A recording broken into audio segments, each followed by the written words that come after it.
Good evening. ഇന്ത്യയിലുള്ളവർക്ക് good morning. കുഞ്ഞുങ്ങളെ പ്രാർത്ഥിക്കാൻ പിന്നെ മെസ്സേജ് ഇട്ടതിന് വളരെ നന്ദി. ദൈവം എനിക്ക് എല്ലാ വർഷവും സാധാരണഗതിയിൽ ഒക്ടോബർ നവംബർ ചെറിയൊരു ചുമ വരുന്നതാണ്. സ്വല്പം മരുന്നെടുക്കുമ്പോൾ അത് കുറയും. എന്നാൽ കഴിഞ്ഞ 2 വർഷമായിട്ട് ഒന്നും വന്നില്ല. എന്നാലിപ്പം പെട്ടെന്ന് ഈ ഏപ്രിൽ മാസത്തിൽ അങ്ങനെ വന്നിട്ടേ ഇല്ല. പെട്ടെന്ന് ഒരു ചുമ വന്നു. ഇന്ന് പ്രത്യേകിച്ച് 3 മണിക്ക് ശേഷം അത് കൂടുതലായി, കലശലായി. പിന്നെ തൊണ്ടവേദനയും നെഞ്ചുവേദനയും പ്രശ്നങ്ങളുണ്ട്.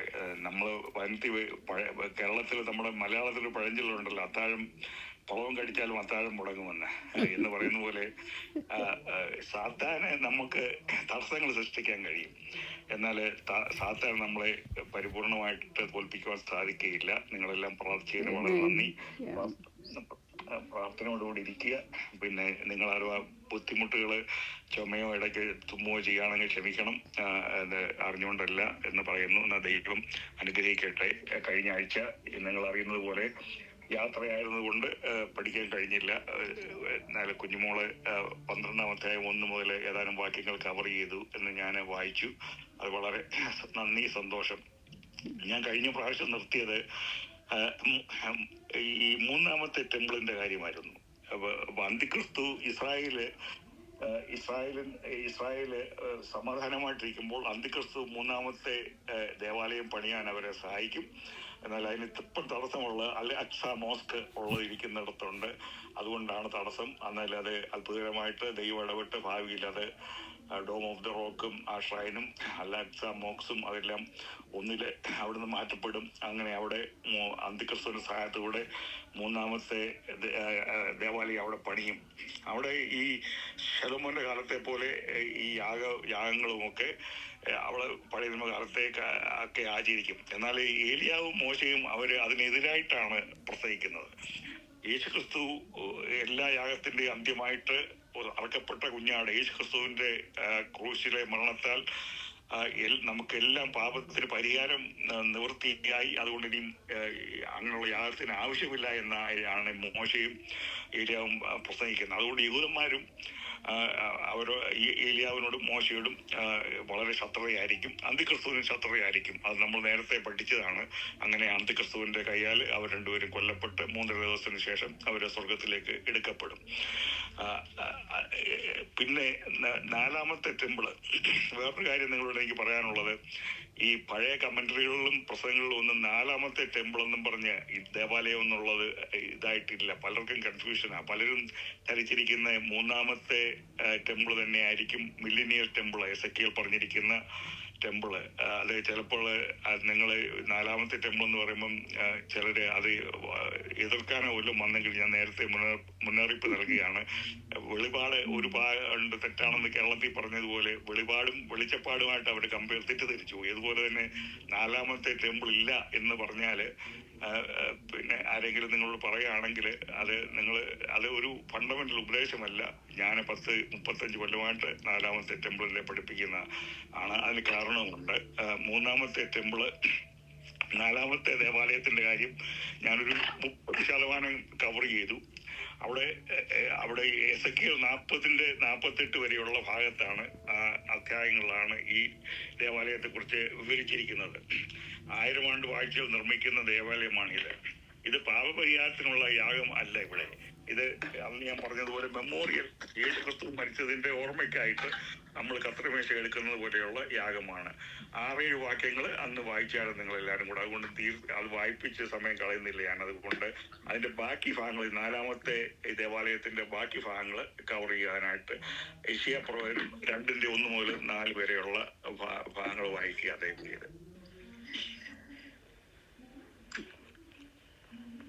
യെശയ്യാ പ്രവചനം 2-ന്റെ 1 മുതൽ 4 വരെ. Chapter 2 verse 1 to 4.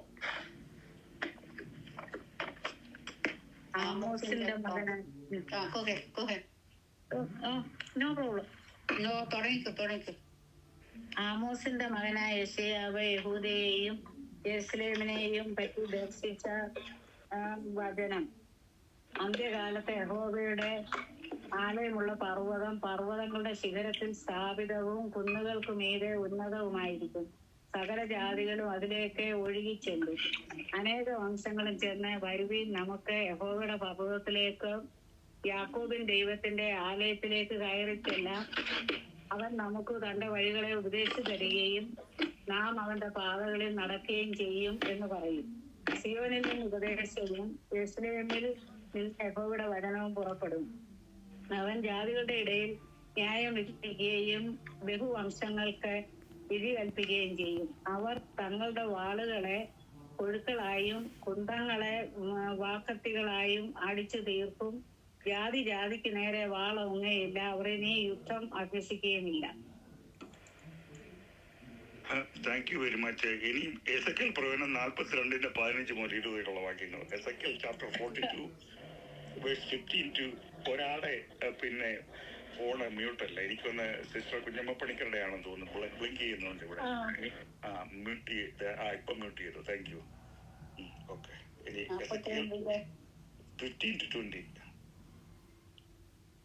അവൻ അകത്തെ ആലയം അളന്നു തീർന്ന ശേഷം കിഴക്കോട്ട് ദർശനമുള്ള വാതിക്കൽ കൂടി എന്നെ കൊണ്ടുവന്നു അവിടെ ചുറ്റും അളന്നു.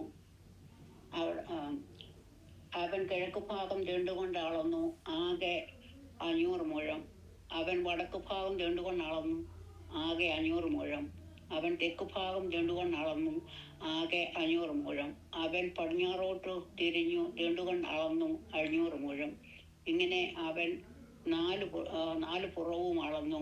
വിശുദ്ധമായതും സാമാന്യമായതും തമ്മിൽ വേർതിരിപ്പാൻ തക്കവണ്ണം 500 മുഴം നീളത്തിലും 500 മുഴം വീതിയിലും ഒരു മതിൽ അതിന് ചുറ്റുമുണ്ടായിരുന്നു. Thank you very much. ഇവിടെ അതിന്റെ ഈ മില്ലിനിയർ ടെമ്പിളിന്റെ ദേവാലയത്തിന്റെ 1000 ആണ്ട് വാഴ്ച ദേവാലയത്തിന്റെ അളവാണ് കൊടുത്തിരിക്കുന്നത്. നമ്മളത് കണക്ക് കൂട്ടിയാൽ 1 സ്ക്വയർ മൈൽ വിസ്താരമുണ്ട് ഈ ദേവാലയത്തിന് തന്നെ. വലിയ പടികൂറ്റൻ വലിയൊരു ദേവാലയമാണത്. ഇപ്പോഴത്തെ യെരൂശലേമിനേക്കാൾ വലിപ്പം ഈ ദേവാലയത്തിന് അതിന്റെ പരിസരത്തിനുമുണ്ട്. ഇത് ഇക്കാര്യം മിഖായ 4:1-2 ഒന്ന് വായിച്ചാൽ, മീഖ പ്രവചനം 4:1-2 വാക്യങ്ങൾ. 4:1-2. അന്ത്യകാലത്ത് യഹോവയുടെ ആലയമുള്ള പർവ്വതങ്ങളുടെ ശിഖരത്തിൽ സ്ഥാപിതവും കുന്നുകൾക്ക് മീതെ ഉന്നതവുമായിരിക്കും. ജാതികൾ അതിലേക്ക് ഒഴുകിച്ചെല്ലും. അനേക വംശങ്ങളും ചെന്ന് വരുവീൻ, നമുക്ക് യഹോവയുടെ പർവ്വതത്തിലേക്കും യാക്കോബിൻ ദൈവത്തിൻ്റെ ആലയത്തിലേക്കും കയറിച്ചെല്ലാം. അവൻ നമുക്ക് തൻ്റെ വഴികളെ ഉപദേശിച്ചു തരികയും നാം അവൻ്റെ പാതകളിൽ നടക്കുകയും ചെയ്യും എന്ന് പറയും. സിയോനിൽ നിന്ന് ഉപദേശവും യെരൂശലേമിൽ നിന്ന് യഹോവയുടെ വചനവും പുറപ്പെടും. Thank you very much. ഇപ്പോൾ യെരൂശലേം പട്ടണം സമുദ്രനിരപ്പിൽ നിന്ന് 2500 അടി ഉയരത്തിലാണ് സ്ഥിതി ചെയ്യുന്നത്. യേശുക്രിസ്തു വരുമ്പോൾ 3 വ്യത്യാസങ്ങൾ രണ്ടാമത് ഒലിവുമല വരുമ്പോൾ ഉണ്ടാകും. ജിയോളജിക്കൽ ആൻഡ് ജിയോഗ്രഫിക്കൽ വ്യത്യാസം, ചേഞ്ചസ്. ഭൂമിപരമായി ജിയോളജിക്കലായിട്ടുള്ള വ്യത്യാസം വരുന്നത് സെക്കറിയ പ്രവചനം 14:4 മുതൽ 50 വരെ വായിച്ചാൽ അവിടെ യേശുക്രിസ്തു രണ്ടാമത് ഒലിവുമലയിൽ വരുമ്പോൾ അവിടുത്തെ ഭൂമിക്ക് യെരൂശലേമിൽ ഉണ്ടാകുന്ന വ്യത്യാസത്തെ കുറിച്ച് അവിടെ വിവരിക്കുന്നുണ്ട്. സെക്കറിയ 14:4-9. അന്നാളിൽ അവന്റെ കാൽ യെരൂശലേമിനെതിരെ കിഴക്കുള്ള ഒലിവുമലയിൽ നിൽക്കും. ഒലിവുമല കിഴക്ക് പടിഞ്ഞാറായി നടുവെ പിളർന്നു പോകും. ഏറ്റവും വലിയൊരു താഴ്വര ഉളവായി വരും. മലയുടെ ഒരു പാതി വടക്കോട്ടും മറ്റേ പാതി തെക്കോട്ടും മാറിപ്പോകും. എന്നാൽ മലകളുടെ താഴ്വര ആസൽ വരെ എത്തുന്നത് കൊണ്ട് നിങ്ങൾ എൻ്റെ മലകളുടെ താഴ്വരയിലേക്ക് ഓടിപ്പോകും. യഹൂദ രാജാവ് ഉസിയാവിൻ്റെ കാലത്ത് നിങ്ങൾ ഭൂകമ്പം ഹേതുവായി ഓടിപ്പോയതുപോലെ നിങ്ങൾ ഓടിപ്പോകും. എൻ്റെ ദൈവമായ യഹോവയും തന്നോടുകൂടെ സകല വിശന്മാരും വരും. അന്നാളിൽ വെളിച്ചം ഉണ്ടാകുകയില്ല. ജ്യോതികാളങ്ങൾ മറഞ്ഞു പോകും. യഹോവ മാത്രം അറിയുന്ന ഒരു ദിവസം വരും. അത് പകലല്ല രാത്രിയുമല്ല, സന്ധ്യാസമയത്ത് വെളിച്ചമാകും. മതിയോ? അതോ 9 വരെ വായിച്ചോ? അന്നാളിൽ ജീവനുള്ള വെള്ളം യെരൂശലേമിൽ നിന്നും പുറപ്പെട്ടു പാതി കിഴക്കേ കടലിലേക്കും പാതി പടിഞ്ഞാറേ കടലിലേക്കും ഒഴുകും. അത് ഉഷ്ണകാലത്തും ശീതകാലത്തും ഉണ്ടാകും. യഹോവ സർവ്വഭൂമിക്കും രാജാവാകും. അന്നാളിൽ യഹോവ ഏകനും അവന്റെ നാമം ഏകവുമായിരിക്കും. Thank you very much. ഇത് യേശുക്രിസ്തു സർവ്വരാജാവായിട്ട് ഭൂമിയുടെ രാജാവായിട്ട് വാഴുന്നതിനെ കുറിച്ചാണ് എഴുതിയിരിക്കുന്നത്. ഇവിടെ യേശുക്രിസ്തു വരുമ്പം അവിടെ സംഭവിക്കുന്ന ഒലിവുമല രണ്ടാകുമ്പോൾ അവിടെ ജീവജലം മെഡിറ്ററേനിയൻ കടലിലേക്കും ചാവുകടലിലേക്ക് രണ്ട് നദികളുണ്ടാകും. അവിടെ വാക്യം 8 പ്രത്യേകിച്ച് ഇപ്പം ഇവിടെ വായിച്ചു കാണാം. അവിടെ രണ്ട് നദികൾ തിരിഞ്ഞു പോകും. ഇപ്പോഴേ യെരുശലേം പല പർവ്വതങ്ങൾ ഇപ്പോഴും ഉണ്ട്. എന്നാൽ യെരുശലേം വളരെ ഉയരത്തിലേക്ക് ഉയർന്നിരിക്കുമെന്നാണ് നമ്മൾ അവിടെ കണ്ടുള്ളത്. ഒരു സ്ക്വയർ മൈൽ എന്ന് പറയുമ്പം അവിടെ ഇപ്പം നമുക്ക് ഇവിടെ അമേരിക്കയിലുള്ളവർക്ക് അറിയാം. ഞങ്ങൾ ചെറുപ്പത്തിൽ ഇന്ത്യയെ വെച്ച് അങ്ങനെ ഇപ്പൊ എനിക്കറിഞ്ഞുകൂടെ മേഴ്സിയും ബേബിയും ഉണ്ടെങ്കിൽ ഇപ്പോഴും ഒരു മൈൽ എത്ര കിലോമീറ്റർ ആണെന്ന് അറിയാമോ?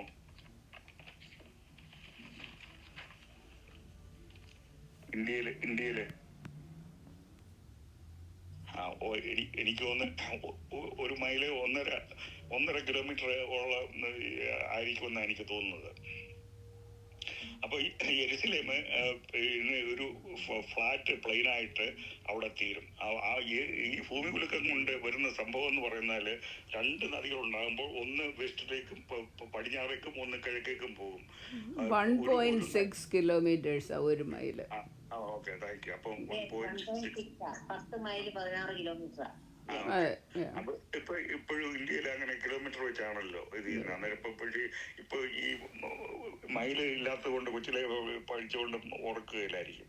അത് ഇത് പറഞ്ഞതേ ഉള്ളൂ. അത് കമ്പാരിസന് വേണ്ടി പറഞ്ഞേ ഉള്ളൂ.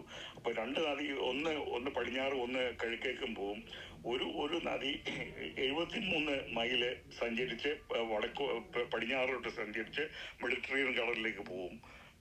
മറ്റേ നദി 15 മൈല് സഞ്ചരിച്ച് ഈ ചാവുകടലിലേക്ക് വരും.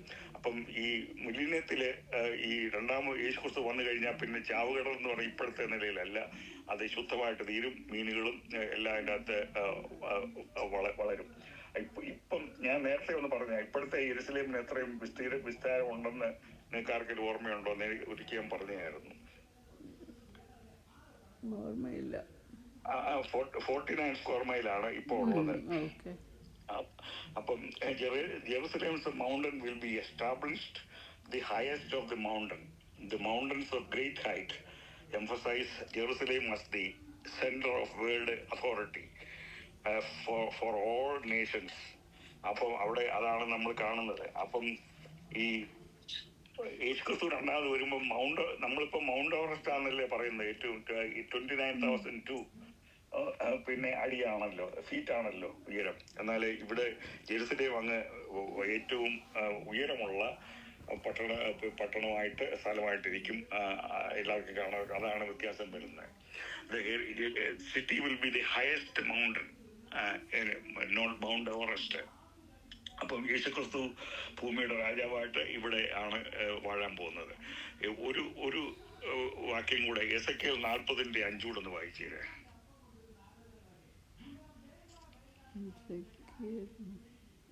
എന്നാൽ ആലയത്തിന് പുറമെ ചുറ്റും ഒരു മതിൽ ഉണ്ടായിരുന്നു. ആ പുരുഷന്റെ കയ്യിൽ 6 മുഴം നീളമുള്ള ഒരു അളവ് ദണ്ഡും ഉണ്ടായിരുന്നു. മുഴമോ 1 മുഴവും 4 വിരലും അത്രേ. അവൻ മതിൽ അളന്നു. വീതി 1 ദണ്ണം, ഉയരം 1 ദണ്ണം. അത് മതിയോ? അത് മതി. അപ്പൊ ഇവിടെ കാണുന്നത് ഈ ദേവാലയത്തിന്റെ പരിസരങ്ങൾ തന്നെ 50 മൈല് സ്ക്വയർ ഫീറ്റ് ഉണ്ട് എന്നുള്ളതാണ് കാണുന്നത്. ഇവിടെ ഈ 2500 സ്ക്വയർ ഫീറ്റ് ആണ് യെരുശലേമിന്റെ അളവ്. ഇപ്പോഴ് 50 സ്ക്വയർ മൈലാണ് ഉള്ളത്. അപ്പം ഈ കർത്താവ് യേശുക്രിസ്തു വന്നു കഴിയുമ്പോൾ മില്ലിനിയത്തിൽ 1000 ആണ്ട് വാഴ്ചയിൽ 2500 സ്ക്വയർ മൈൽ ആണ് യെരുശലേമിന്റെ വിസ്താരം. അപ്പൊ ഈ ദേവാലയം തന്നെ 1 സ്ക്വയർ മൈലിലാണ് അവിടെ ഇരിക്കുന്നത്. അവിടെ യാഗം കഴിക്കുന്നത് സാദോക്ക് പുരോഹിതന്മാരായിരിക്കും. അതിന്റെ സാദോക്ക് നിങ്ങൾക്ക് ഓർമ്മയുണ്ടോ ആരാന്നുള്ളത്? അത് ഒന്ന് ദിനവൃത്താന്തം 27:17 ഒന്ന് വായിച്ചാട്ടെ. ലേവ്യർക്ക് കെമുവേലിന്റെ മകൻ ഹശബ്യാവ്, അഹരോന്യർക്ക് സാദോക്ക്. അപ്പൊ ഇവിടെ സാദോക്ക് എന്ന് പറയുന്നത് ഈ ദാവീദിന് ഏറ്റവും പ്രയാസം വന്ന സമയത്ത് കൂടെ നിന്ന ഒരു പുരോഹിതനാണ്. അവിടെ അബ്ശാലോമിനെ പേടിച്ചു പോയപ്പോൾ ഈ സാദോക്കാണ് കൂടെ ദാവീദിന്റെ കൂടെ പോയത്. അതുകൂടാതെ ഈ ദാവീദിന്റെ മരണ സമയത്ത് 4-ാം പ്രവാചകന്റെ കൂടെ സാദോക്ക് ആണ് അവിടെ ശലോമോനെ രാജാവായിട്ട് വാഴിക്കുന്നത്. ദാവീദിന്റെ വേറൊരു മകന് അഭിഷായി ഈ വേറെ രാജാവാകാൻ ബലം പ്രയോഗിച്ചാകാൻ ശ്രമിച്ചുവെങ്കിലും സാദോക്ക് ദാവീദിന്റെ അവസാനം വരുന്നതുകൊണ്ട് ദൈവം നേരത്തെ ഞാൻ പറഞ്ഞതുപോലെ നമ്മൾ ദൈവത്തെ മാനിച്ചാൽ ദൈവം നമ്മളെ തീർച്ചയായിട്ടും മാനിക്കും. അത് നമ്മളെ തന്നെയല്ല, നമ്മുടെ സന്തതികളെയും. ആ ഒരു ഇതാണ് ഈ 1000 ആണ്ട് വാഴ്ചയിലെ ദേവാലയത്തില് സാദോക്കും അത് അഹരോന്യ പൗരോഹിത്യത്തിൽപ്പെട്ട ആൾ തന്നെയാണ് സാദോക്ക്.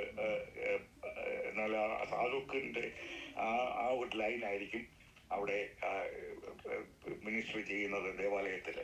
ഇതാണ് 4-ാമത്തെ ദേവാലയത്തെ കുറിച്ച് എനിക്ക് പറയാനുള്ളത്. സാധാരണഗതി അങ്ങനെ ഡിസ്റ്റിങ്വിഷ് ചെയ്ത് പഠിക്കാറില്ല. ചിലർ വിചാരിക്കുന്നത് 3-ാമത്തെ ടെമ്പിൾ തന്നെയാണ് കണ്ടിന്യൂ ചെയ്യുക. യേശുക്രിസ്തു വരുമ്പം ഒലിവുമല 2ആയിട്ട് പിളരും. അതുകൂടാതെ തന്നെ നമ്മൾ ഈ വെളിപാട് പുസ്തകത്തിൽ നേരത്തെ വായിച്ചിട്ടുണ്ടെങ്കിൽ വായിക്കുന്നു, ഈ ഭൂമണ്ഡലത്തിന്റെ ഇതെല്ലാം ആകൃതിയെല്ലാം മാറും, ദ്വീപുകളെല്ലാം ഇല്ലാതായിത്തീരും. അങ്ങനെ വരുമ്പോൾ ഇതെല്ലാം ആ 2-ാമത്തെ വരവിനോടുകൂടി ആ 3-ാമത്തെ ടെമ്പിള് ഇല്ലാതാകും. അതുകൊണ്ട് ശലോമോൻ ഇവിടെ എസെക്കിയേൽ പ്രവചനത്തിൽ പറഞ്ഞിരിക്കുന്ന ദേവാലയം 4-ാമത്തെ ദേവാലയം അവിടെ പണിയും. അവിടെ യേശുക്രിസ്തു രാജാവായിട്ടിരുന്ന് ലോകത്തിൽ അവിടെ വാഴും.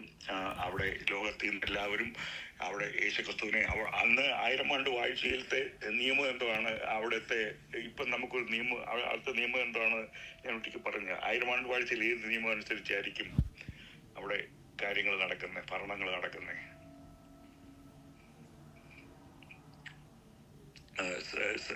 Sermon on the mount Mathai 5:6-7 ആണല്ലോ സർമൺ ഓൺ ദ മൗണ്ട് എന്ന് പറയുന്നത്. അതായിരിക്കും അവിടുത്തെ നിയമം 1000 ആണ്ട് വാഴ്ചയിലെ. ഇനി 12-ാമത്തെ അധ്യായത്തിലേക്ക് പ്രവേശിക്കട്ടെ. ഇതിനെ കുറിച്ച് ഇനി ചോദിക്കാനോ വല്ലതും ഉണ്ടോ? ഈ ദേവാലയത്തെ കുറിച്ച് വല്ലതും സംശയമുണ്ടോ? 12-ൽ കയറുന്നതിന് മുമ്പ് ഇല്ല, 12-ലോട്ട് കയറാം ഇനി. ഓക്കെ. ടെമ്പിൾ അപ്പൊ അന്തിക്രിസ്തു പണിയുന്ന ടെമ്പിളായല്ലേ? അന്തിക്രിസ്തുവിന്റെ സഹായത്തോടുകൂടെ പണിയുന്നതാണ്. പിന്നെ അവർ യഹൂദന്മാർ പണിയുമ്പോൾ അന്തിക്രിസ്തു, അപ്പൊ യഹൂദന്മാര് പിന്നെ സ്വസ്ഥതയിൽ പാർക്കുന്ന സമയമാണ്. എനിക്ക് തോന്നുന്നത് 83-ാം സംഘത്തിലെ യുദ്ധവും എസെക്കിയേൽ പ്രവചനത്തിലെ 38-39 യുദ്ധം റഷ്യയും എല്ലാം ഇസ്ലാമിക് അലയൻസിനെ തോൽപ്പിച്ചു കഴിഞ്ഞ് ഇസ്രായേൽ സമാധാനമായിട്ട് പാർക്കുമ്പോഴാണ് അന്തിക്രിസ്തു വന്നിട്ട് അവിടെ ഇവരെ ഇസ്രായേലിനെ ആ ടെമ്പിൾ പണിയാൻ സഹായിക്കുന്നതും. പിന്നെ 3.5 കൊല്ലം കഴിയുമ്പോൾ നിങ്ങളൊന്ന് മാറി നീക്കി, ഞാൻ തന്നെയാണ് ദൈവം എന്നും പറഞ്ഞ് അവിടെ അന്തിക്രിസ്തു അവരെ ഇസ്രായേലിനെ പീഡിപ്പിക്കുവാൻ തുടങ്ങും. അതാണ് അതിന്റെ ചരിത്രം. 12-ാമത്തെ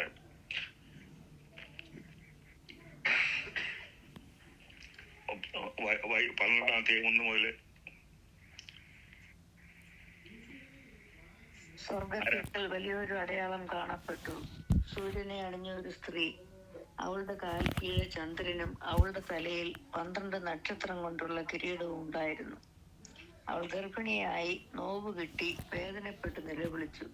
സ്വർഗത്തിൽ മറ്റൊരു അടയാളം കാണപ്പെട്ടു. 7 തലയും 10 കൊമ്പും തലയിൽ 7 രാജമുടിയുമായി തനിനിറമുള്ള ഒരു മഹാസർപ്പം. അതിന്റെ വാൽ ആകാശത്തിലെ നക്ഷത്രങ്ങളിൽ 1/3 വലിച്ചുകൂട്ടി ഭൂമിയിലേക്ക് എറിഞ്ഞു കളഞ്ഞു. പ്രസവിപ്പാറായ സ്ത്രീ പ്രസവിച്ച ഉടനെ കുട്ടിയെ തിന്നുകളവാൻ മഹാസർപ്പം അവളുടെ മുമ്പിൽ നിന്നു. അവൾ സകല ജാതികളെയും ഇരുമ്പുകോൽ കൊണ്ട് മേയ്പ്പാനുള്ള ഒരു ആൺകുട്ടിയെ പ്രസവിച്ചു.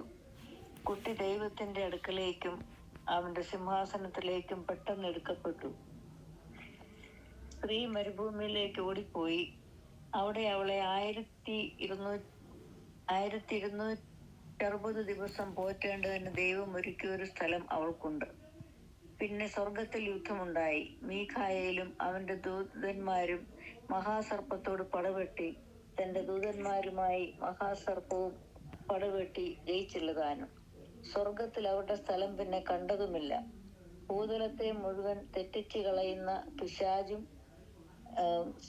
സാത്താനും എന്ന മഹാസർപ്പമായ പഴയ പാമ്പിനെ ഭൂമിയിലേക്ക് തള്ളിക്കളഞ്ഞു. അവന്റെ ദൂതന്മാരെയും അവനോടുകൂടെ തള്ളിക്കളഞ്ഞു. അപ്പോൾ ഞാൻ സ്വർഗത്തിൽ ഒരു മഹാശബ്ദം പറഞ്ഞു കേട്ടത്, ഇപ്പോൾ നമ്മുടെ ദൈവത്തിന്റെ രക്ഷയും ശക്തിയും രാജ്യവും അവന്റെ ക്രിസ്തുവിന്റെ ആധിപത്യവും തുടങ്ങിയിരിക്കുന്നു. നമ്മുടെ സഹോദരന്മാരെ രാപ്പകൽ ദൈവസന്നിധിയിൽ കുറ്റം ചുമത്തുന്ന അപവാദിയെ തള്ളിയിട്ട് കളഞ്ഞുവല്ലോ. അവർ അവനെ കുഞ്ഞാടിന്റെ രക്തം ഹേതുവായിട്ടും തങ്ങളുടെ സാക്ഷ്യവചനം ഹേതുവായിട്ടും ജയിച്ചു. മരണപര്യന്തം തങ്ങളുടെ പ്രാണനെ സ്നേഹിച്ചതുമില്ല. ആകയാൽ സ്വർഗവും അതിൽ വസിക്കുന്നവരുമായുള്ളവരെ ആനന്ദിപ്പീൻ. ഭൂമിക്കും സമുദ്രത്തിനും അയ്യോ കഷ്ടം, പിശാച് തനിക്ക് അല്പകാലമേ ഉള്ളൂ എന്നറിഞ്ഞ് മഹാക്രോധത്തോടെ നിങ്ങളുടെ അടുക്കൽ ഇറങ്ങി വന്നിരിക്കുന്നു.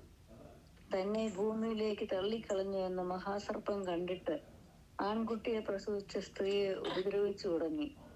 അപ്പോൾ സ്ത്രീക്ക് മരുഭൂമിയിൽ തന്റെ സ്ഥലത്തേക്ക് പറന്നു പോകേണ്ടതിന് വലിയ കഴുകന്റെ 2 ചിറക് ലഭിച്ചു. അവിടെ അവളെ സർപ്പത്തോട് അകലെ ഒരു കാലവും അരക്കാലവും പോറ്റി രക്ഷിച്ചു. സർപ്പം സ്ത്രീയെ ഒഴുക്കിക്കളയേണ്ടതിന് അവളുടെ പിന്നാലെ തന്റെ വായിൽ നിന്ന് നദി പോലെ വെള്ളം ചാടിച്ചു. എന്നാൽ ഭൂമി സ്ത്രീക്ക് തുണ നിന്നു. മഹാസർപ്പം വായിൽ നിന്ന് ചാടിച്ച നദിയെ ഭൂമി വായ തുറന്ന് വിഴുങ്ങിക്കളഞ്ഞു. മഹാസർപ്പം സ്ത്രീയോട് കോപിച്ചു. ദൈവകൽപ്പന പ്രമാണിക്കുന്നവരും യേശുവിന്റെ സാക്ഷ്യമുള്ളവരുമായ അവളുടെ സന്തതിയിൽ ശേഷിപ്പുള്ളവരോട് യുദ്ധം ചെയ്യുവാൻ പുറപ്പെട്ടു. അവൻ കടൽപ്പുറത്തെ മണലിന്മേൽ നിന്നു. Thank you very much. ഇവിടെ സൂര്യധാരണയായ ഒരു സ്ത്രീയെ കാണുന്നത് വെളിപാട് പുസ്തകത്തില് ഈ അധ്യായം വളരെ പ്രധാനപ്പെട്ട ഒരു അധ്യായമാണ്. ആദ്യത്തെ 11 അധ്യായങ്ങള് 7ാമത്തെ കാഹളത്തിന്റെ ഉപസംഹാരം കുറിക്കുകയും ഈ യുഗത്തിന്റെ സമാപ്തി കുറിക്കുകയും ചെയ്യുന്നു. ഈ യുഗം എന്നിട്ട് പുതിയ യുഗം തുടങ്ങുകയാണ്. ഈ ലോകത്തിലെ രാജ്യങ്ങളും ഈ ലോകത്തിന്റെ പരമാധികാരവും നമ്മുടെ ദൈവത്തിന്റെയും ക്രിസ്തുവിന്റെയും ആയിത്തീരുന്നു. 1000 ആണ്ട് വാഴ്ചയെ കുറിച്ചാണ് കാണുന്നത്. 7ാമത്തെ കാഹളനാദത്തിന്റെ സമയത്ത് ഈ 11ാം അധ്യായത്തിൽ വിവരിക്കുന്ന സംഭവങ്ങള് ദൈവത്തിന്റെ മർമ്മം പൂർത്തിയാകുന്നു. അതിനുശേഷം നമ്മുടെ ദൈവം നമുക്ക് ഒരു മുൻകാഴ്ച നൽകുകയാണ് ചെയ്യുന്നത്. വർത്തമാന ലോകത്തിന്റെ അന്ത്യനാളുകളെ കുറിച്ചുള്ള ഒരു പ്രവചന രൂപരേഖയാണിത്. ദൈവത്തിന്റെ മഹത്തായ പദ്ധതികൾ വെളിപ്പെട്ട് വരികയും സാത്താന്റെ പദ്ധതികൾ അനാവരണം ചെയ്യപ്പെടുകയും ചെയ്യുന്നു. ഇതിൽ വെളിപ്പാട് പുസ്തകം വായിക്കുമ്പോൾ വേദപുസ്തകത്തിൽ ആദ്യോടൊന്നും വെളിപ്പാട് പുസ്തകത്തിൽ തന്നെയല്ല, ചിലപ്പോൾ ഒരു വാക്യത്തിലെ തന്നെ 2 സംഭവങ്ങൾ കാണും. ആ 2 സംഭവങ്ങളും കോൺസിക്യൂട്ടീവായിട്ടായിരിക്കില്ല. 1, 2 ഇത് ഡേറ്റ് ചിലപ്പം ഒരു ആദ്യത്തെ ഭാഗം കഴിഞ്ഞ് ചിലപ്പോൾ 2000 അല്ലെങ്കിൽ 3000 വർഷം കഴിഞ്ഞായിരിക്കും അത് 2ാമത്തെ ഭാഗം വരുന്നത്. അതുകൊണ്ടാണ് പലരും ഈ വേദോത്സവം വായിച്ചിട്ട് ഇത് മനസ്സിലാകുന്നില്ല, കോൺട്രഡിക്ഷനാണ്, വിപരീതമുണ്ട്, ശരിയല്ലെന്നും പറഞ്ഞ് ബഹളം വെക്കുന്നത്. ഇത് മനസ്സിലാകുന്നത് പരിശുദ്ധാത്മാവ് നമ്മള് ഇതിന് ശരിയായിട്ട് വായിച്ച് പോവുക മാത്രമല്ല, വായിച്ച് പഠിക്കുക, മെഡിറ്റേറ്റ് ചെയ്യുക. നമ്മൾ അങ്ങനെ പഠിക്കുമ്പോഴാണ് ഇത് നമ്മൾ തന്നെ ഈ സത്യങ്ങൾ ഗ്രഹിക്കുവാനാണ് പരിശുദ്ധാത്മാവ് നമ്മളെ താല്പര്യപ്പെടുന്നത്. അതുകൊണ്ടാണ് ഈ പർപ്പസ്ഫുള്ളിയാണ് വേദോത്സവത്തിൽ ആദ്യോടന്തം പഴയ നിയമത്തിലും പുതിയ നിയമത്തിലും ഇങ്ങനെ. ഇവിടെ തന്നെ ഈ 12ാം അധ്യായത്തിൽ വളരെ നല്ല ഉദാഹരണമാണ് അതിനെ. അതുകൊണ്ടാണ് നേരത്തെ ഞാൻ പറയുകയാണ്, അതുകൊണ്ട് ക്രോളജിക്കലി അല്ല ആയിരിക്കില്ല, 2024, 25, 26 ആ രീതിയിലല്ല പോകുന്നത്. ചിലപ്പം പഴയ കാര്യങ്ങൾ പറയും. ഇപ്പൊ ഈ അധ്യായത്തിൽ തന്നെ സാത്താന്റെ നേരത്തെ പറയാണ് അന്ത്യം കഴിഞ്ഞ് നമ്മൾ ദൈവത്തിന്റെ രാജ്യത്തിലേക്ക് നമ്മൾ പോകുന്നു, യേശു രാജാവ് എന്ന കാര്യം 12ാം അധ്യായത്തിൽ ഇവിടെ പറയുകയാണ്. ഇനി 22ാം അധ്യായമാണ് ഇതിന്റെ അവസാനം. അപ്പൊ നേരത്തെ നമ്മൾ ഇത് മനസ്സിലാക്കുകയാണ് ഈ കാര്യങ്ങൾ. ഇസ്രായേലിയ എന്തുകൊണ്ടാണ് ഇസ്രായേലിനോട് എതിർക്കുന്നതിന്റെ ഒരു മർമ്മം? ഇസ്രായേൽ രാജ്യത്തെ സാത്താനെ എതിർക്കുകയും വെറുക്കുകയും ചെയ്യുന്നു. കാരണം ഇസ്രായേൽ രാജ്യത്തിന് മേൽ അവന് നേരിട്ട് ഒരു അധികാരവുമില്ല. ഈ സാത്താന ഏതൻ തോട്ടത്തിൽ പാപം ചെയ്തപ്പം ഈ ലോകത്തിന്റെ ഈ അഡ്മിനിസ്ട്രേഷന് ആർക്കാ കിട്ടിയത്? ആദാമിനെ ഏൽപ്പിച്ചത്. ആദാമിനെ നിന്ന് എങ്ങോട്ട് പോയി? ഓണർഷിപ്പ് ആരുടെ കയ്യിലേക്ക് പോയി? സാത്താന്റെ കയ്യിലോട്ട് പോയി. സാത്താന്റെ കയ്യിലോട്ട് പോയി. എന്നാൽ ഇതിലൊരു വ്യത്യാസമുണ്ട്. ഇസ്രായേലിനെ സംബന്ധിച്ച് സാത്താന്റെ അധീനതയിലല്ല. സാത്താന് അന്ന് മുതൽ ട്രബിൾ ചെയ്യും, പിന്നെ ശല്യമുണ്ടാക്കും. അത് അന്നുകൊണ്ട് ഇന്നും ചെയ്തുകൊണ്ടിരിക്കും. എന്നാൽ യേശുക്രിസ്തു നേരിട്ടാണ് ഈ ഇസ്രായേലിന്റെ കാര്യങ്ങളെല്ലാം നടത്തുന്ന ആദിയോടന്തം. യേശുക്രിസ്തു അറിയാതെ ഒരു സംഭവം ഈ ഇസ്രായേലിൽ അവിടെ ഒരു ഇല പോലും അവിടെ അനങ്ങുന്നില്ല. അതുകൊണ്ട് അത് സാത്താന്റെ അധീനതയിലല്ല ഇസ്രായേൽ മാത്രം പ്രത്യേകമായിട്ടുള്ള. അതുകൊണ്ടാണ് സാത്താന് ഈ ഇസ്രായേലിനോടുള്ള ഈ യഹൂദന്മാരോടുള്ള ഏറ്റവും ഉള്ള പ്രയാസവും. അതുകൂടെ യഹൂദനെ ഇല്ലാതാക്കണം. ഇപ്പൊ ഇവിടെ ഈ ഹാർവാർഡിലൊക്കെ ഈ സമരം ചെയ്യുമ്പം അവിടെ റിവർ ടു സീ എന്ന് പറഞ്ഞ അവിടെ അവരുടെ മുദ്രാവാക്യം എന്താ, അതിന്റെ അർത്ഥം എന്താ നിങ്ങൾ മനസ്സിലാക്കുന്നത്? പാലസ്തീന് ഫ്രീ ആക്കണം, റിവർ ടു സീ എന്ന് പറഞ്ഞാൽ എന്തുവാ എന്നേലും മനസ്സിലായോ?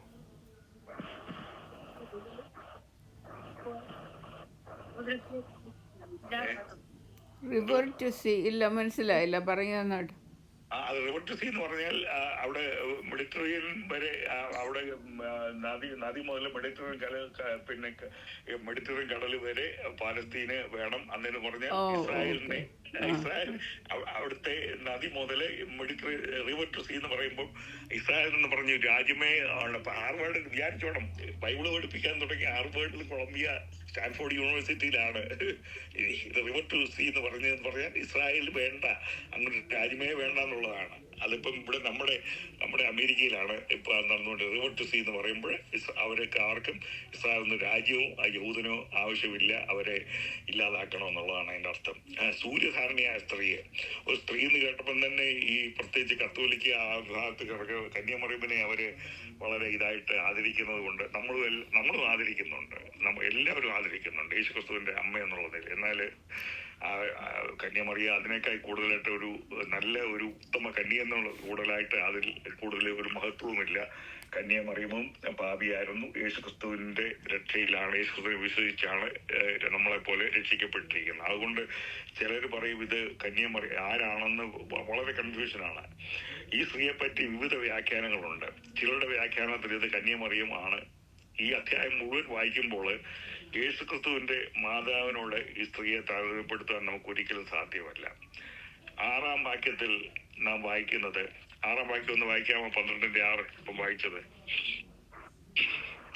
12:6 സ്ത്രീ മരുഭൂമിയിലേക്ക് ഓടിപ്പോയി. അവിടെ അവളെ 1260 ദിവസം പോറ്റേണ്ടതിന് ദൈവം ഒരുക്കിയ ഒരു സ്ഥലം അവൾക്കുണ്ട്. അപ്പം അവിടെ കന്യാമറിയ എവിടെങ്ങും ഓടിപ്പോയതായിട്ട് നമ്മൾ കാണുന്നില്ല. അവര് ജോസഫും മറിയം ഈജിപ്തിലേക്ക് പോയി. അവിടെ 1260 ദിവസമല്ലായിരുന്നു. 6-ാം വാക്യത്തിൽ ഈ ഭൂമി മരിയിലേക്ക് ഓടിപ്പോയി. അവളെ സംരക്ഷിക്കാൻ ദൈവം അവൾക്ക് ഒരു സ്ഥലം ഒരുക്കി അവിടെ അവളെ 1260 ദിവസം പോഷിപ്പിച്ചു എന്നാണ് കാണുന്നത്. അപ്പൊ കന്യാമറിയുമായിട്ട് അവിടെ യാതൊരു ബന്ധവുമില്ലെന്നുള്ളത് നമുക്ക് മനസ്സിലായി. അതിന് സംശയമില്ലല്ലേ? ഇല്ല. 14-ാം വാക്യത്തില് വായിക്കുന്നത്, അവൾക്ക് മരുഭൂമിയിലേക്ക് അവളുടെ സ്ഥലത്തേക്ക് പറന്നു പോകുവാൻ കഴുകന്റെ ചിറകുകൾ ലഭിച്ചു. അവളെ അവിടെ ഒരു കാലവും അരക്കാലവും സർപ്പത്തിൽ നിന്ന് സൂക്ഷിച്ചു എന്ന് കാണുന്നു. അതെന്തോ അവിടെ അതെത്ര വർഷമാ? 3.5 വർഷം. മാസമായിട്ട് വരാൻ എത്ര മാസം വരും? 42. വേറൊരു കൂട്ടർ പറയുന്നത് ഇത് സഭയാണെന്നാ പറയുന്നത്. നിങ്ങൾ അങ്ങനെ വിശ്വസിക്കുന്നുണ്ടോ? ഇല്ല ഇല്ല. എന്ന് ഒത്തിരി പേര് പഠിപ്പിക്കുന്നുണ്ട്. പിന്നെ റിഫോംഡ് തിയോളജിക്കാരും എല്ലാരും, പിന്നെ ബാക്കിയുള്ള എല്ലാ സമുദായക്കാരും അതാണ് പഠിപ്പിക്കുന്നത്. ഇസ്രായേലാണല്ലോ. അതാ നമ്മള് വിശ്വസിക്കുന്നത്, നമ്മള് പഠിച്ചതും വിശ്വസിക്കുന്നതും അത് ഇസ്രായേലാണെന്ന്. യേശുക്രിസ്തുവിനെ ഭൂമിയിലേക്ക് അയച്ചത് പിന്നെ സ്വർഗാരോഹണം ചെയ്തതിന് ശേഷമാണ് സഭ എന്താ രൂപം കൊണ്ടത്? ഏത് അധ്യായത്തിലാണ് കാണുന്നത് സഭ രൂപം കൊണ്ടത്? അപ്പോസ്തലപ്രവൃത്തി 2 അതെ, ഡേ ഓഫ് പെന്തക്കോസ്റ്റിലാണ്. അപ്പൊ കർത്താവായ യേശുക്രിസ്തുവിന്റെ ഭാഗത്ത് നിന്നാണ് സഭ ഉളവായത്. അവന്റെ രക്തത്തിൽ നിന്നും മാംസത്തിൽ നിന്നും അസ്ഥിയിൽ നിന്നുമാണ് ക്രിസ്തീയ സഭ ഉണ്ടായത്. അവ ആദാമിന്റെ വശത്ത് നിന്നും എടുക്കപ്പെട്ടതുപോലെ തന്നെ എന്ന് പറഞ്ഞു.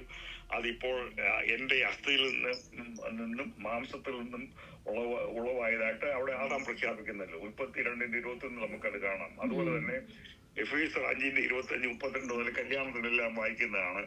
നമ്മൾ ഭാര്യ ഭർത്താവിനെ അനുസരിക്കണം, ഭാര്യയെ ഭർത്താവ് സ്നേഹിക്കണം എന്ന് പറഞ്ഞ് അവസാനം പറയുന്ന വാക്യം എന്നതാണ്. ഞാനിത് ക്രിസ്തുവിനെയും സഭയെ കുറിച്ചാണ് പറയുന്നത്. സഭയെ കുറിച്ച് പറയുമ്പോൾ കന്യക എന്നാണ് പറയുന്നത്. അപ്പം യേശുക്രിസ്തുവിന്റെ കന്യകയാണ് സഭ എന്ന് പറയുന്നത്. അപ്പം ഇവിടെ ഇസ്രായേലിൽ നിന്നാണ് ഇത് ഉണ്ടായത്. ഈ സ്ത്രീ ആരാണെന്ന് വെളിപ്പെടുത്താൻ ഈസി ആയിട്ട് റോമാലേഖനം 9:4-5 ഒന്ന് വായിച്ചേ.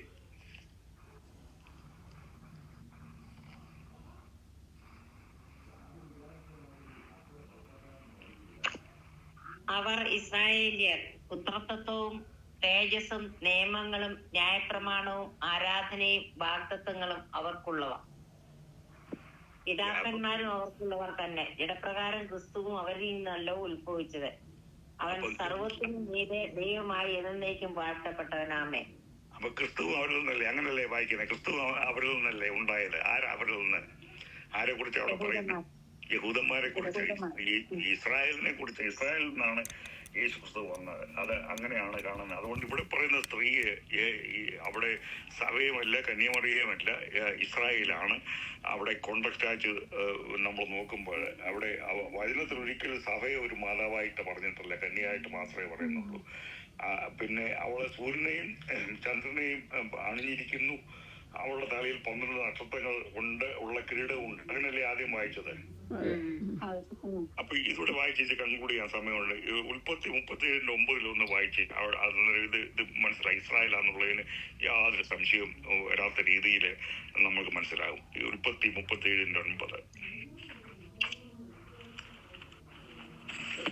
37:9.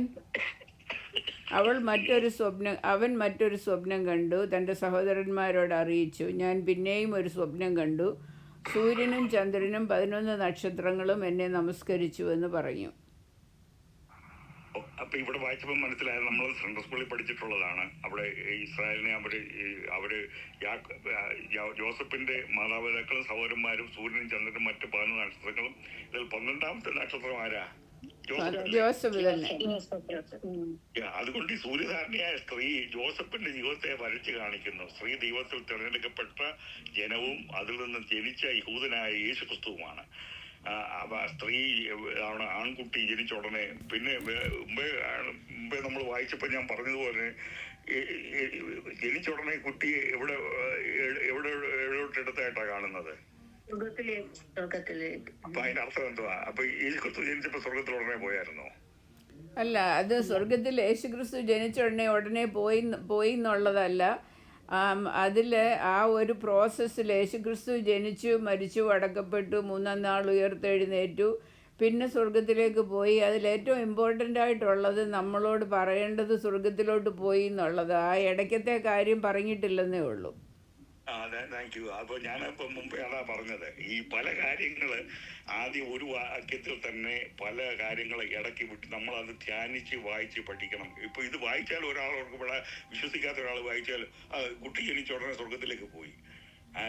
അങ്ങനെ പോയില്ല. 33 കൊല്ലം കഴിഞ്ഞല്ലേ ക്രൂശിക്കപ്പെട്ട് പിന്നെ സ്വർഗത്തിലേക്ക് പോയത്. അപ്പൊ അതാണ് നമ്മൾ ഇതിന്റെ ഒരു സ്റ്റൈൽ. അതാണ് നമ്മൾ ഹെർമനോട്ടിക്സ് എന്ന് പറയും. വേദപുസ്തകം പഠിക്കുന്നതിന്റെ ഒരു ഇപ്പം എക്സ്പ്ലെയിൻ ചെയ്തതാണ്. അതുകൊണ്ടാണ് ഇവിടെ അത് മറിഞ്ഞിരിക്കുകയാണ്. അതാണ് ഇനിയിപ്പോൾ 9 ആകുന്നു. ഞാൻ അതുകൊണ്ട് ദൈവം അനുവദിച്ചാൽ വരുന്ന ആഴ്ച എടുക്കാം. ഇനിയും 1-2 മിനിറ്റുള്ള ആൾക്കാർ എന്തെങ്കിലും അത്യാവശ്യമായിട്ട് ചോദിക്കാനുണ്ടോ? അതോ അടുത്ത ആഴ്ച പറഞ്ഞോട്ടെ. ഈ വേസ് 4 നമ്മളിപ്പം പറഞ്ഞത് കുട്ടി ജനിച്ച ഉടനെ സ്വർഗത്തിലേക്ക് പോയി ഉള്ള ആ വാക്യം പറഞ്ഞപ്പോഴേ കർത്താവായ യേശുക്രിസ്തു 33.5 വർഷം കഴിഞ്ഞ പിന്നെ എടുക്കപ്പെട്ട കാര്യമല്ലേ സ്വർഗത്തിലേക്ക്. അപ്പൊ അത് യോഹന്നാൻ. അപ്പൊ ആ പാസ്റ്റും അപ്പൊ ഇത് റെവലേഷനായിട്ട് പാസ്റ്റും ഫ്യൂച്ചറും പ്രസന്റും ഫ്യൂച്ചറുമാണ് യോഹന്നാനെ കാണുന്നത്. അല്ല മുമ്പേ പറഞ്ഞ ഇത് നമ്മളിത് ക്രോണോളജിക്കലി അല്ല 1, 2, 3 അങ്ങനെ രീതിയിലല്ല പോകുന്നത്. 24 എന്നുള്ളതല്ല, പാസ്റ്റ് ഇടയ്ക്ക്. അതുകൊണ്ടാണ് നമ്മൾ ധ്യാനിച്ചത് പഠിക്കുമ്പോൾ. അതുകൊണ്ടാണ് ഇത് മറ്റുള്ളവർ വായിച്ച് ഇത് മുഴുവൻ കോൺട്രിക്ഷൻ ആണ്, വായിച്ചിട്ട് പിടി കിട്ടുന്നില്ല, ബൈബിൾ മുഴുവൻ തെറ്റാന്ന് പറയുന്ന ഏത്തിസ്റ്റൊക്കെ അപ്പം പറഞ്ഞു. കഴിഞ്ഞ പോയ കാര്യങ്ങളും ഇതുപോലെ വെളിപ്പെടുത്തി കൊടുത്തു പിന്നെ എല്ലാ വിഷയമില്ല. അത് തന്നെ, that's right, yeah. That's the correct statement, yeah. അപ്പം ദൈവം എന്ന് വെച്ചാല് വരുന്ന ആഴ്ച ബാക്കി ഈ 12 ഭാഗങ്ങൾ നല്ല ഇത് വിശദമായിട്ട് പഠിക്കേണ്ട ഒരു ചാപ്റ്റർ ആണെന്ന് വെച്ചാൽ സാത്താന്റെ അവനെ വെട്ടി താഴെ മിഖായേലിടുന്നതും ഭൂമിയിലേക്ക് വരുന്ന കാര്യങ്ങളൊക്കെയാണ്. അതുകൊണ്ടായിരിക്കും തടസ്സങ്ങളൊക്കെ സൃഷ്ടിക്കുന്നത്. ഇനി പ്രാർത്ഥിക്കാം. Thank you very much. Okay, thank you. Hope you feel better. Please pray. Thank you. Okay. Bye-bye. Bye.